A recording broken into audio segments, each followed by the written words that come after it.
Oke, Jemaat Tuhan dimanapun Anda berada, Shalom, selamat pagi. Pastikan semua dalam keadaan baik, dalam pemeliharaan Tuhan. Ya, saya juga nyalami rekan-rekan beberapa staf saya hadir menemani saya. Minimal, ya paling tidak temenin saya tidak melampaui batas yang diperbolehkan 10 orang ya. Tuhan berkati semuanya. Halo Jemaat Tuhan. Semua baik-baik ya di rumah ya. Satu hal saya mau ingatkan, siapkan pulpen, Alkitab, catatan-catatan. Ya jangan matikan TV, maksudnya tunernya langsung masuk ke Psalm 21 untuk mengikuti pesan firman Tuhan yang penting. Hari ini saya bagi 2 sesi pagi dan sore, siaran ini langsung. Dan berdoa buat saya supaya apa yang saya sampaikan itu merupakan pewahyuan. Sebagaimana saya tadi katakan, dalam kondisi seperti ini, walaupun saya terus mengikuti perkembangan, saya coba pelajari, saya share sama teman-teman baik yang ada di lokal maupun di luar. Ada banyak input yang saya dapatkan. Ya belum saya katakan itu sebuah hal yang boleh dibicarakan secara umum. Minimal mengingatkan pada saya kurang lebih 27 tahun yang lalu saya pernah buat sebuah seminar awal dan akhir zaman. Ada beberapa buku saya dikirimkan oleh teman-teman dari luar yang memperlengkapi seminar tersebut yang saya pernah tulis di buku yang saya pernah buat. Ketika saya mendapatkan ya diingatkan oleh kawan-kawan sehingga ingatan itu mengembalikan saya ke sana lagi. Sehubungan dengan seperti itu juga saya bertanya kepada Tuhan, Tuhan situasi seperti ini apa yang harus saya sampaikan buat umat Tuhan untuk memperlengkapi mereka. Pak Bu, dimanapun Anda berada, mungkin sebagai jemaat Tuhan sudah sering kali dengar ungkapan saya adalah tipikal orang yang tidak terlalu suka berbicara ikut-ikutan. Kalau musim hujan, bicaranya hujan. Musim duren, bicara duren. Tapi kalau makan, ya duren ya. Musim kayak sebegini ini biasanya seminar akhir zaman itu ramai gitu. Tapi tidak masalah buat teman-teman saya yang melakukan itu. Sah-sah saja, bagus, itu membangun iman. Justru terkadang saya juga mengikuti informasi-informasi. Tapi saya enggak terlalu mau masuk ke sana. Tapi bukan berarti saya alergi. Ketika Tuhan berbicara, saya mau berbicara. Sebagaimana pernah terjadi pada tahun 98, dunia pada saat itu dihebohkan apa, dan Tuhan pernah berbicara beberapa hal kepada kami, dan itu sebuah catatan sejarah. Dan ketika persoalan itu datang, ya kami tidak terlalu goncang gitu ya, tidak terlalu goyang mengikuti, mengalami peristiwa tersebut. Beberapa hari yang lalu beberapa jemaat dari luar itu dari Jakarta dan mereka konseling pagi-pagi sudah telepon saya dan ya ketakutan. Ya saya sampaikan kepada dia takut itu manusiawi karena manusia memiliki hormon yang akan menstimulasi naruri rasa takut itu manusiawi. Tetapi ketika kita menghadapi ketakutan bukan berarti kita ketika kita menghadapi ketakutan ada 2 hal. Pertama, orang itu memiliki pengetahuan, pengalaman yang relatif dangkal, lalu jadi nekat. Itu juga tidak baik. Atau ada suatu informasi kebenaran yang diterima tidak didasari oleh satu kebenaran yang absolut dan akhirnya jadi nekat, itu pun tidak baik. Sebaliknya ada yang begitu diancam seperti itu lalu ketakutan sehingga seakan-akan tidak bisa buat apa-apa, itu pun tidak baik. Nah memang Alkitab banyak mengajarkan kepada kita ketika ketakutan itu datang, kemana kita mesti menuju, persiapan apa yang harus kita lakukan, persiapan apa yang harus kita lakukan untuk kita mengambil hikmat dari surga itu. Lalu selanjutnya bagaimana kita menyikapi untuk berikutnya. Bukankah sains mengajarkan kepada kita hidup ini di dalam kehidupan, itu selalu kalimat saya seperti itu. Hidup di dalam kehidupan ini, kehidupan itu selalu ada namanya goncangan, namanya berjalan, bergeser dari satu masa ke masa lain atau satu waktu ke waktu lain itu namanya ada pergeseran, dan pergeseran itu ada gesekan itu pasti akan menimbulkan goncangan. Nah, manakala goncangan itu tidak sesuai dengan gaya hidup kita sebagai manusia, dan itu akan menimbulkan suatu persoalan. Maka itu dikatakan bahwa ketika ada persoalan pasti ada reaksi. Sebagai manusia normal ya, ada persoalan pasti ada reaksinya. Hari ini persoalan datang, reaksinya muncul. Nah, yang masalah itu kalau reaksinya tidak konstruktif. Terlalu banyak hal yang saya bisa sampaikan kepada Bapak Ibu. Karena hubungan dengan waktu yang saya akan pakai itu kurang lebih 30 menit saja. Sehingga saya tidak terlalu masuk di bilang ini. Satu hari saya akan masuk di suatu seminar melalui online juga tentunya. Ada banyak hal kerugian sebenarnya bukan datang daripada wabah yang sedang terjadi, tapi kesalahan kita sendiri melakukan tindakan-tindakan yang keliru. Nah, sebab itulah hari ini saya mau ajak kita untuk sharing firman Tuhan. Waktu saya berdoa, Tuhan apa yang saya mesti bagikan, ini yang Tuhan bicara sama saya. Bahkan saya sudah tuliskan di dalam renungan saya. Baik juga kalau Bapak Ibu saya ajak untuk beberapa hal saya mau kasihkan. Tema hari ini adalah dikatakan kekuatan hidup adalah Tuhan. Kekuatan hidup adalah Tuhan. Nah, ini saya ambil dari firman Tuhan. Ya, Pak Bu, 3 ayat dari firman Tuhan tersebut saya bacakan, mau mengajak kita untuk merenung pesan firman Tuhan, kemudian sikap hati kita bagaimana, apa yang harus kita lakukan ke depan. Tapi Pak Bu, saya ingatkan lagi, ini saya hanya ambil 3 ayat. Kurang etis kalau saya cuma hanya ajak Anda berkutak-katik kepada 3 ayat tersebut. 3 ayat ini ada sesuatu unsur atau pesan khusus Tuhan buat saya sampaikan kepada jemaat Tuhan.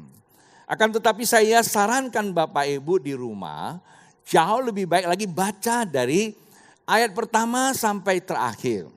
Mengapa seperti itu?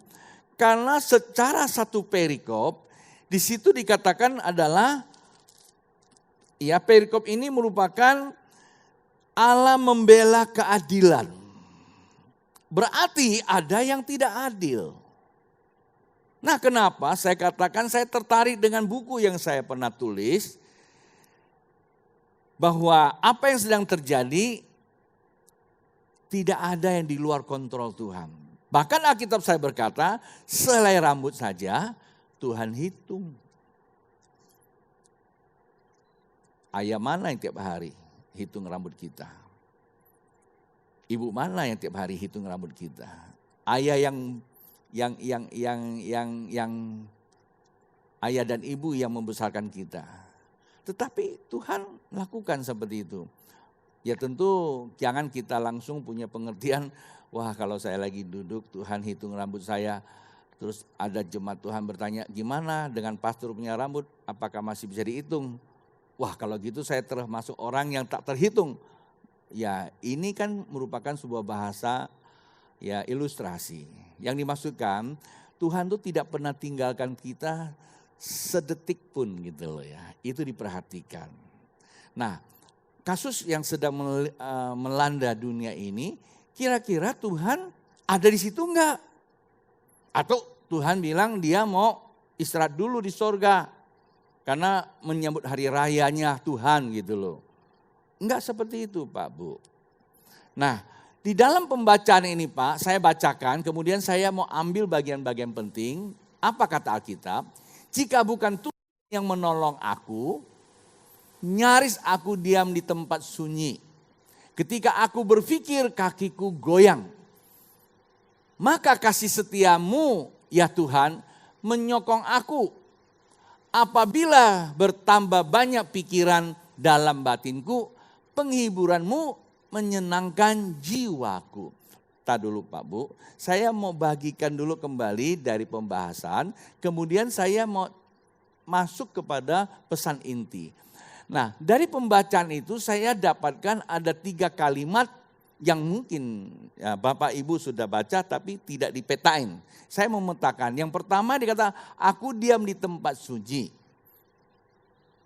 Kakiku goyang. Dan yang terakhir, menyenangkan jiwaku. Dan kalau saya penggal seperti ini, kayaknya kita mau bicara apa? Kita mulai dengan kalimat yang pertama yang saya penggal itu. Aku diam di tempat sunyi. Saya enggak tahu Bapak Ibu hari ini rasakan enggak? Kalau saya sih merasakan. Mau ke warung kopi aja kagak bisa. Ya, kita habis morning prayer pulang ke rumah. Biasanya kita nongkrong warung kopi, minimal kita bisa sharing kiri dan kanan. Dan sekarang ada yang membatasi saya tidak boleh pergi ke warung kopi. Dulu saya dilarang ke warung kopi karena asap rokok terlalu banyak, tidak baik. Pastor kalau duduk di sana, itu aja gak bisa halangin saya. Saya punya alasan yang lebih daripada itu. Saya kalau duduk sana kan banyak orang yang dengarkan berita kebenaran. Bahkan ada yang bertobat lantaran karena kita bersekutu. Tapi sekarang tidak seperti itu lagi. Walaupun terkadang anak istri juga larang dulunya. Dan hari ini gak perlu mereka larang. Dengan kesadaran diri kita gak ke sana. Pemerintah membuat sebuah keputusan, menghimbau rakyatnya, adakan namanya physical distancing. Pak Bu, itu bukan membatasi ruang gerak kita. Artinya Tuhan mengasihi kita melalui pemerintah. Bapak di surga yang kita sembah, kan cuma hanya engkau menyembah secara hubungan. Tapi Bapak ingin memeluk kita kan melalui manusia juga. Yesus saja datang, Allah datang dalam Yesus. Walaupun ada penderitaan. Allah mengasihi kita melalui orang tua kita. Allah mengasihi bangsa ini melalui pemimpin negara. Apapun latar belakang alasannya, dia sudah mengeluarkan keputusan. Tidak eloklah kita orang percaya lalu mengatakan ada-ada aja. Ya kita sadar gitu loh. Ya kita adakan juga mengikuti hidup seperti itu. Memang itu dibatasi. Ini oleh kondisi dunia yang sedang dihadapkan apa? Wabah. Pak Bu, jujur loh, sunyi enggak? Kita nggak bisa ngerumpi lagi ibu-ibu. Biasanya kalau satu hari konon katanya kalau tidak 5.000 kata itu masalah hidupnya. Nah sekarang 5.000 kata itu taruh di mana? Ya di rumah pembantunya jadi persoalan nanti. Ya ibu-ibu yang tadi cari ke sana cari sini ngerumpi sekarang nggak ada lagi. Atau suaminya di rumah jadi masalah karena mau dilontarkan itu pelurunya kan. Pasti akan ngalami masalah. Pak Bu, kalau saya khotbah biasanya banyak cerita-cerita, tapi ini kan waktu saya tidak bisa cerita terlalu panjang tentang hal itu, tapi saya mengalami juga. Ya, nah kata sunyi itu sedang dihadapi oleh karena wabah yang sedang melanda dunia. Itu namanya apa? COVID-19. COVID bukan kopi Pak Bu. Ya, COVID capkau. Anu nang tiap cu tiap bol wah baju ni kat letak. COVID capkau hiat tu tanah mui kun. Mereka itu mui kun na hiat tu kai mui tak.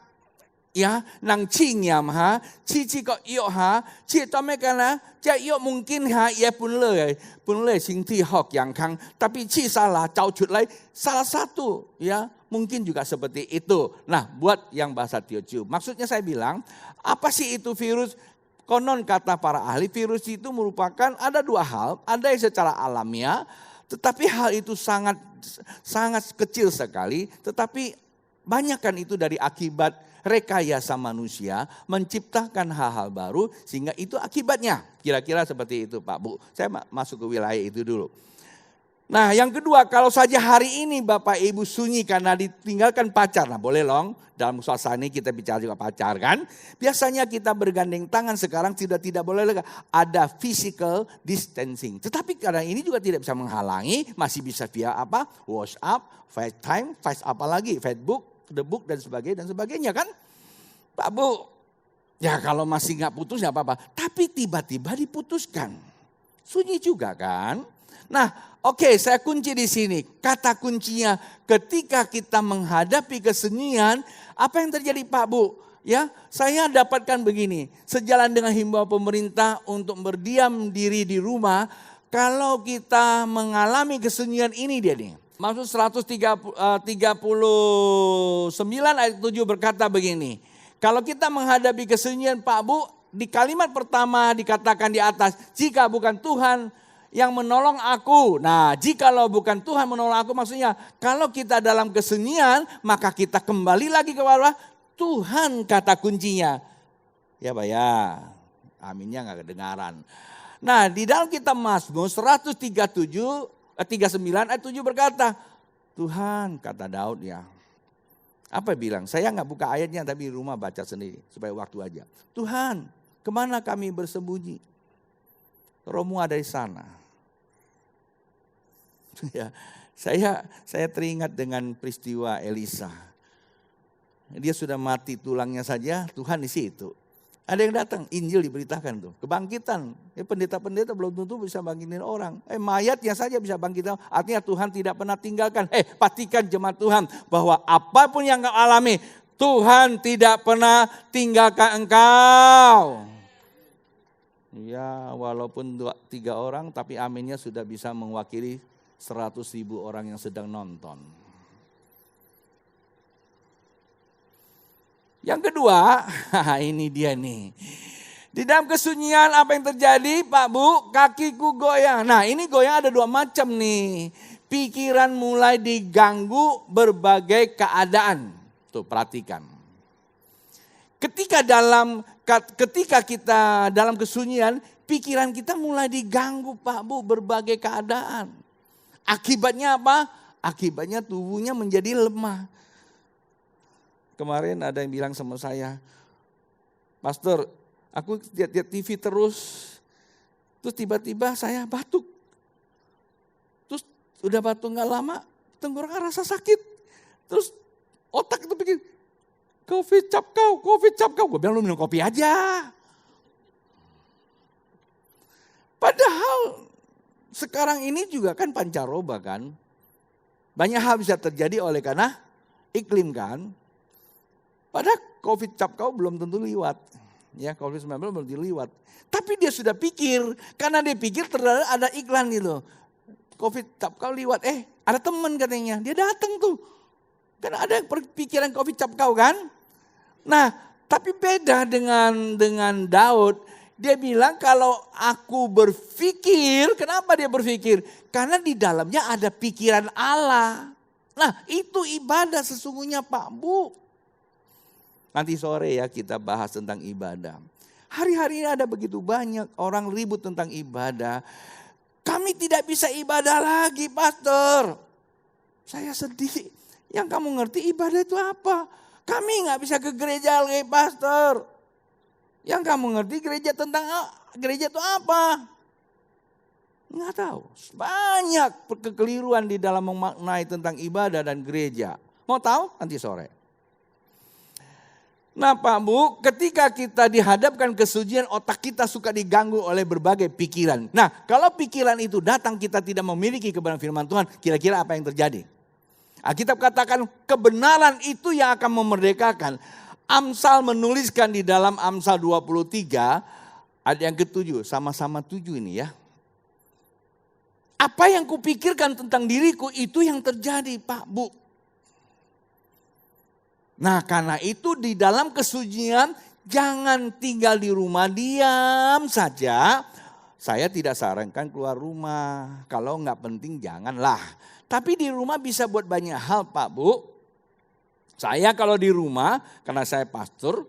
Di rumah saya banyak baca, saya banyak nonton TV, berita-berita dari luar. Saya banyak chat dengan teman-teman. Saya banyak dapatkan input, saya mau belajar. Saya bilang sama istri saya, itu tugas saya supaya saya tidak menjadi orang yang hanya bicara tembok ke tembok.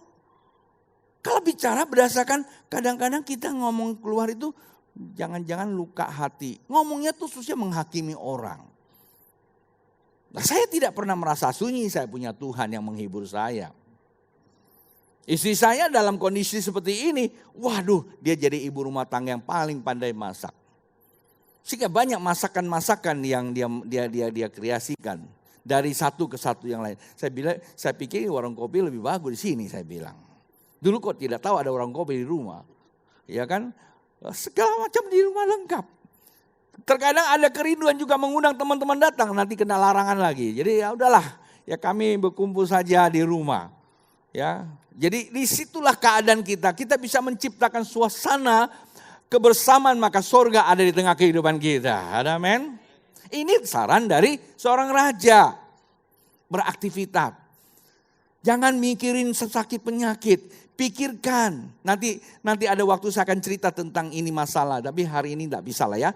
Pikirkan bahwa Tuhan menciptakan saya dan saya lahir sebagai manusia tidak kebetulan. Tuhan punya maksud dalam diri saya. Bahkan Alkitab katakan jadian saya dahsyat. Rancangan Tuhan buat kehidupan saya penuh pengharapan. Segala persoalan bukanlah kecelakaan. Tapi di balik itu ada rencana yang baik. Jangan bertanya sama saya, pastor bagaimana terhadap mereka yang meninggal. Nggak usah dipersoalkan, meninggal masuk surga kau percaya Yesus.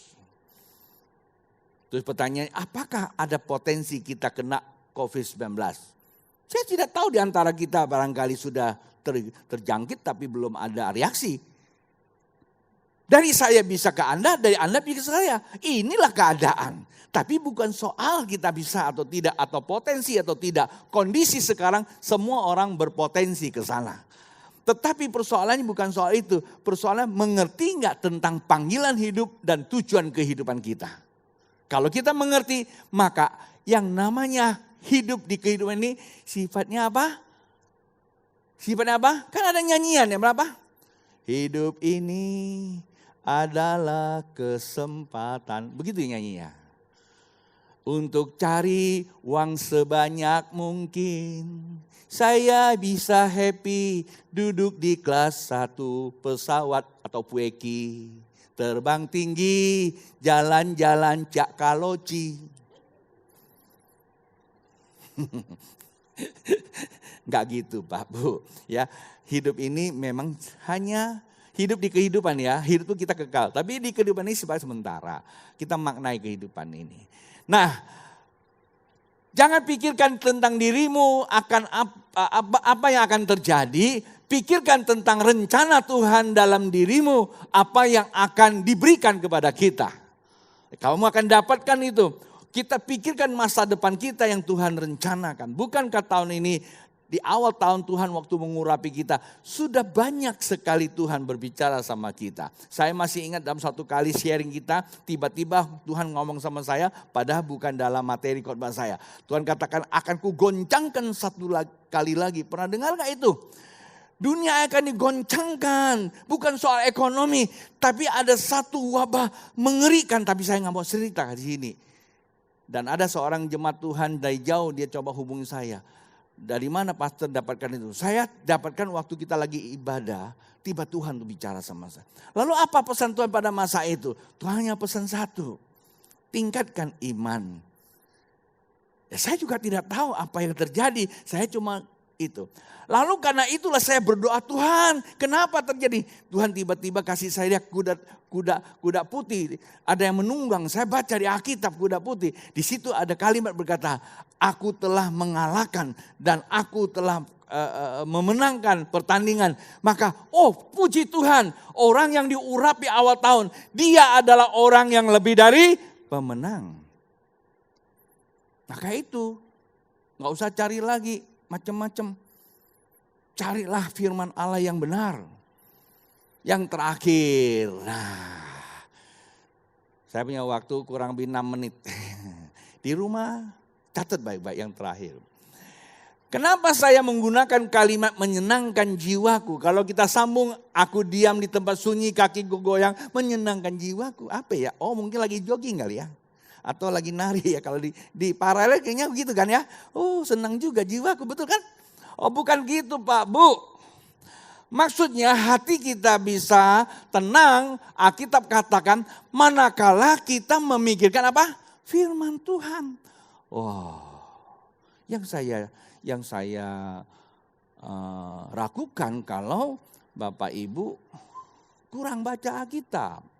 Lebih banyak baca renungan orang. Renungan orang tidak salah. Tapi itu kan manifest dan cerita-cerita dia. Rajin-rajin baca kitab. Sebagaimana firman Tuhan berkata, baca, percaya, menyembah. Kenapa Pak Bu harus lakukan seperti itu? Waktu kita membaca Alkitab, itu sifatnya pengetahuan. itu sampai kepada akal kita, pikiran kita. Sebenarnya itu sudah membuka pintu hati kita. Nah, perlu dipercaya. Percaya itu artinya bicara kita setelah mengintal ke dalam hati kita. Percaya itu kita mulai merasakannya. Coba sekarang, ya kemarin tanpa terasa saya juga ngalami. Saya juga baru pulang dari luar, belum 14 hari katanya. Terus tiba-tiba kok saya meriang-meriang gitu. Terus apa yang terjadi? Ya kan? Nggak ada itu. Pikiran saya bilang, puji Tuhan mau dapat berkat. Nggak ada. Pasti jangan-jangan terpapar nih. Ya kan? Pasti itu muncul. Tapi begitu hal itu muncul, saya berpikir apapun terjadi Tuhan ada di dalam saya. Saya hidup bukan lagi saya yang hidup, Kristus yang hidup dalam saya. Apapun terjadi, saya memuliakan Tuhan. Intinya seperti itu. Dan saya bilang Tuhan saya nggak mau mati kondisi sekarang, nggak enak, cuman semua orang nggak boleh ngantar lagi, saya bilang. Saya mau mati nanti saat saya sudah umur 120 tahun, lagi saya khotbah, halo shalom, tuh saya hilang. Atau Yesus datang nggak usah mati gitu loh ya.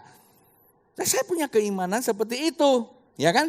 Nah Pak Bu, intinya kita punya firman enggak? Saya pernah ngalami waktu dokter memvonis saya punya tumbuh mau bilang tumor atau kanker, tapi itu di balik tengkorak itu, wah dunia terasa gelap Pak Bu.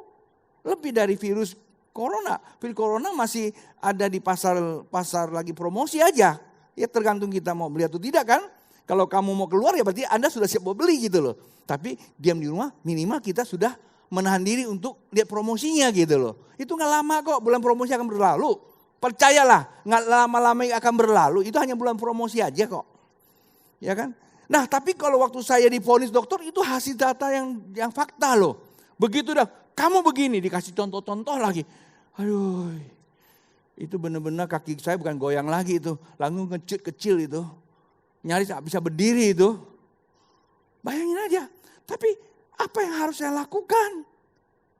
Gak bisa nolong saya semua itu. Dan firman Tuhan yang tertanam itu muncul ke depan. Oh saya mulai apa? Hati saya mulai apa? Cerah. Kenapa? Dia weta, le kai sim cheng ah. Junia cheng ah, le sim jia tu cheng. Dia jangan le to kui diang si ha. Kui diang si le jai jun kau kak jia jia ha. Jia jia jip ah. Oi, gua le sim tu cheng wa. Le sim jia cheng le, ne nau tu jia. Le sim bui cheng ah, ne nau bui jia. Cái tiêm cheng yo, chập ít tiêm chập ít tiêm năng ta mấy cái lu tu si trò. Na ham le chặt cao bạ le chặt cao bạ, ham le chặt tơ bạ le chặt tơ bạ. Ita chặt cao bạ le xin dua ho, le mùi kun bùi heo dip chặt tơ bạ ho, cái mùi kun mai tơ ita, ito tơ lai cái, phải do tơ ita phèn mai dip cái ita. Le chặt cao bạ le tu cholesterol tinggi, chặt tơ bạ cholesterol tinggi le sai si bê tiệu mùi kun. Bingung nih jemaat nih yang gak ngerti. Dah nggak usah terjemahin, nanti Anda telepon aja. Apa maksudnya?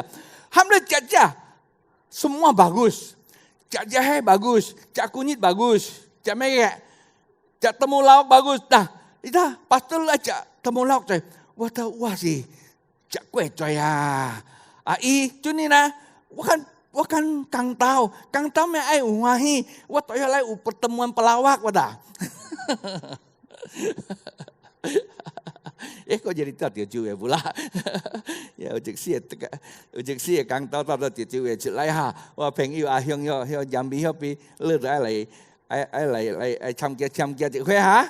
Jie kang kue na ai ki tao. Oke. Jadi itu Pak Bu, jadi firman Tuhan itu yang memberikan apa? Ketika firman Tuhan yang engkau gali sehari-hari, kalau sekarang masih boleh enggak? Ya boleh juga lah daripada terlambat kan. Perbanyak waktu, baca Alkitab, lalu kita ngerasakan pengalaman bersama dengan Tuhan. Ketika kita sudah bersama dengan Tuhan, hati kita mulai tenang, muka yang mulai cerah, ini otak cerdas. Mungkin kita punya usaha tidak lagi bisa dikerjakan kalau kita buka warung, kita tidak bisa keluar rumah. Pak Bu, saya punya teman pagi tadi, ya, dia kasih tahu sama saya, Ton, dengan kasus ini saya kan bawa ojek, bukan Gojek itu apa namanya itu? Go-kart. Gokar ya. Sekarang saya nggak bisa, gak ada penumpang. Lalu gimana? Ya di rumah. Tapi saya percaya Tuhan ingetin saya punya pengalaman. Saya nggak tahu, saya nggak mau promosi ya. Saya bikin ini, sekarang laku banget. Bahkan pendapatan lebih daripada dia Gokar. Orang yang percaya kepada Tuhan tidak pernah akan ditinggalkan dalam kesunyian lalu mengalami kematian sia-sia. Tapi orang yang percaya pada Tuhan dalam situasi apapun, Tuhan pasti menempatkan dirinya supaya dunia diberkati. Amin. Tuhan sudah selesaikan semua itu. Kenapa Anda mesti takut? Dan saya juga harus selesai. Karena waktu saya sudah lewat 1 menit. Saya jemput jemaat Tuhan dimanapun Anda berada. Mari kita bangkit berdiri. Kita mau katakan kepada Tuhan. Pak Bu, sebenarnya gak ada batasan waktu ya siaran ini ya. Cuma kami tidak mau lama-lama di sini. 2 jam juga masih bisa lah. Pendeta kalau ngomong kan. Cuman kita hormatilah ya. Jangan terlalu lama kumpul karena ini studio. Studio keluar rumah masalahnya. Dan pada tahun 90-an ada seorang artis. Dia baru percaya Tuhan. Lalu tiba-tiba dia kena kanker. Kankernya persis yang saya kena. Dia di tenggorokan juga. Nah, dia nyanyikan lagu ini. Terus Anda tanya, gimana pastor itu artisnya sembuh gak? Sembuh, dia langsung masuk surga. Tapi sebelum dia meninggal dia nyanyikan lagu ini. Hari ini saya ajak kita nyanyi. Tangkap firman Allah, izinkan urapan itu turun. Anda semua yang sudah terima urapan awal tahun. Saya bukan garansi, tapi saya membuktikan buat Anda bahwa Tuhan tidak pernah tinggalkan janji. Tapi berikutnya akan saya sampaikan sebuah seminar dalam bentuk seminarnya tidak kumpul juga. Saya mau bahas kembali supaya Bapak Ibu lebih yakin dalam hidup ini. Nah, yang saya masukkan anak Tuhan ini setelah dia meninggal, istrinya bersaksi kemana-mana janjikan lagu ini. Ada begitu banyak orang kembali kepada Tuhan. Mari sama-sama kita mau katakan, Tuhan kekuatanku. Tuhan kekuatan, kekuatanku, kuatku saat susah. Tuhan penolongku di setiap waktu. Tuhan perlindunganku, perlindungan yang setia. Tuhan kekuatan, penolongku, Kaulah perlindunganku. Sekalipun bumi bergoncang, Yesus buka jalan. Sekalipun laut bergelora, ku tidak merasa takut. Haleluya, haleluya, haleluya, haleluya, haleluya, haleluya, haleluya. Sekali lagi kita mau katakan, Tuhan kekuatan, kekuatanku, kuatku saat susah. Tuhan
Jemaat yang dikasihi Tuhan dan saya kasihi dimanapun saat Anda berada, ketika Anda dalam kondisi ketakutan, tak satu manusia pun yang dapat menghibur Anda. Kalaupun ada perkataan-perkataan yang keluar dari para manusia, itu sifatnya apa yang dia ketahuinya. Akan tetapi ketika Anda datang kepada Tuhan, walaupun itu sukar, karena Tuhan memang tidak kelihatan. Untuk menyambung kita kepada Tuhan hanya satu, yaitu iman. Iman, percaya, lakukan saja. Terus menerus Anda menyembah Dia, katakan kepada Dia sebagaimana firman Tuhan itu berkata, walaupun bumi bergoncang, walaupun laut bergelora, satu hal yang aku tahu Tuhan, bahwa Engkau buka jalan, Engkau memberikan penghiburan buat aku, maka Engkau terus lakukan. Saya mau berkata, firman Tuhan berjanji. Kenapa firman Tuhan berjanji? Karena roh Tuhan sudah menguasai kehidupan ini. Roh Tuhan memberikan garansi seluruh perjanjian Allah kita memperolehnya. Dia bukanlah sebuah perusahaan, dia bukan sebuah pemerintahan dunia. Banyak mengobral kata tapi tidak sanggup melakukannya. Yesus Kristus sekali berkata, dunia berubah. Itulah sebabnya percayakanlah hidupmu kepada Dia. Percayakanlah dan berserahlah kepada Dia. Hamba Tuhan dapat berbicara. Hamba Tuhan juga bisa selesai untuk berbicara. Tetapi Allah tidak pernah selesai untuk berperkara. Hari ini Ia sedang berperkara kepada Bapak Ibu dimanapun engkau berada. Manakala engkau merasakan badanmu kurang nyaman oleh satu dan lain hal, datang kepada Tuhan.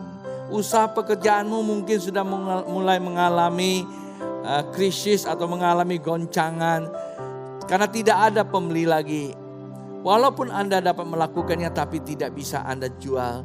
Sehingga itu juga buat Anda dalam kesunyian. Ketika dalam kesunyian Anda mulai berpikir yang tidak-tidak, ada begitu banyak masukan. Dan ketika pikiran itu menguasai Anda, maka kita mulai goyah. Dan terkadang itu juga bisa melemahkan imun kita. Justru dengan demikian bisa membuka peluang penyakit-penyakit lain untuk menyerang kita. Hari ini Alkitab katakan, kalau engkau suka baca Alkitab selama ini, percayalah firman Tuhan itu tidak pernah lalai atas apa yang telah engkau baca. Kalau engkau tidak suka baca Alkitab selama ini, mari lakukanlah itu. Dan ketika engkau baca, faktor pertama adalah engkau harus percaya. Faktor yang kedua, kata percaya, engkau mesti banyak menyembah kepada Dia. Arahkan hati pikiranmu pada Dia, maka akan terjadi pertukaran nilai. Ada ketenangan jiwamu. Ketika jiwamu mulai tenang, ada begitu banyak kemampuan-kemampuan Tuhan akan bukakan. Barangkali itu ada di tengah-tengah lingkungan kamu, sehingga itu akan mengubah seluruh hidupmu. Melalui peristiwa ini, mari anak Tuhan bangkit supaya kita ambil alih apa yang menjadi pewarisan. Anak-anak Tuhan harus bercahaya dimanapun mereka berada, supaya terang Allah selalu dilihat. Terima kasih Tuhan Yesus, hamba-Mu memberkati setiap jemaat-Mu yang mengikuti siaran ini. Pak Bu, dan ketika Anda mengikuti, maka itulah biasakan diri Anda. Gereja bukan bicara gedung. Gereja bukan bicara kita bertemu. Gereja ada dua versi di dalamnya. Nanti malam kita mau bahas. Tapi gereja salah satu peran penting adalah hubungan kita dengan Tuhan. Yang kedua adalah hubungan sesama kita.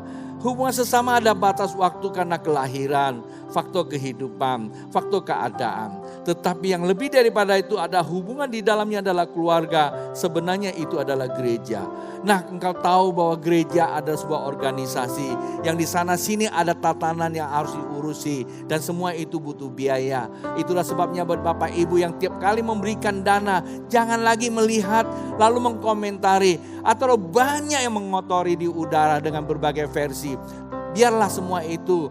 Yang kita tahu cuma satu, setiap kita di dalam kehidupan ini membutuhkan sebuah tatanan kehidupan dan semuanya itu perlu ada seorang yang menatanya. Nah, orang-orang seperti itulah perlu kita kasihi, perlulah kita memberkati dia.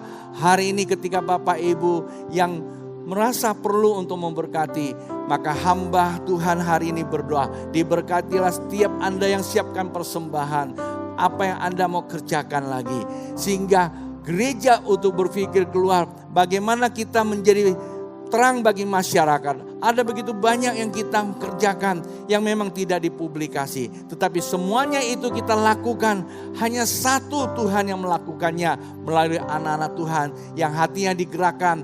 Ada yang berbagi kasih dalam bentuk sosial. Ada keluarga-keluarga yang sudah mulai tidak mampu lagi untuk membeli makanan. Kita akan ulurkan tangan buat mereka. Ada yang mulai sakit karena bukan COVID-19, tapi oleh karena sakit-sakit lain yang perlu kita tolong mereka.